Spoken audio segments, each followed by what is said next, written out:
খারাপ মেয়ের কাছে আছে, বুঝছো? হ্যাঁ হ্যাঁ, একটা খারাপ মেয়ের কাছে আছে। খারাপ মেয়ের কাছে মানে কি, মানে মেয়ের কাছে কিরকম করছে আমাকে একটু ডিটেলসে বলেন না ভাইয়া। কারণ ও যতটুকু জানি ওই ছেলেটা মানে আমার ফ্রেন্ডটা ওইরকম না, মেয়ের কাছে যে যাবে ওই সাহসটা ওর অতটুকু নাই। আমার ফোন এসেছিল, ওরা ওখান থেকে ঢুকছে। ওখান থেকে দর্শন বলতে কিরকম, মানে মেয়ের কাছে কি ঢুকছে নাকি? হ্যাঁ, মেয়ের বাড়িতে, মেয়ের ঘরে গেছে।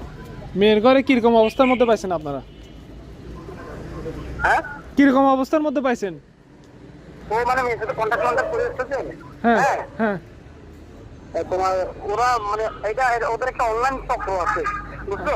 আচ্ছা আচ্ছা ওদের অনলাইনে ওদের একটা চক্র আছে। আচ্ছা ওই চক্র থেকেই মানে এরা হ্যাঁ। একজন একজনের যোগাযোগ করে, কন্ট্যাক্ট করে, একজন একজনের বাসায় যায়, একজন একজনের সাথে ফিজিক্যাল করে।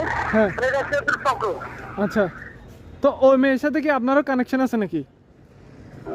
না, ওই মেয়েকে গত 2 দিন আগে একজনকে ধরে পুলিশে ওর ঘর থেকে তুলে দেওয়া হয়েছে।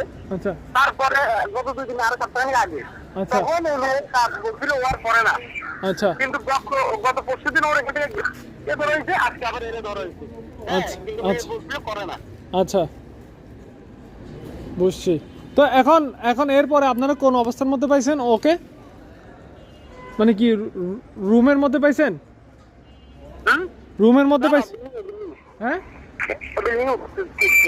আচ্ছা, বিল্ডিং এ উঠতেছে। আচ্ছা ওকে একটু দেন না ভাইয়া। আচ্ছা, ঠিক আছে। দেন।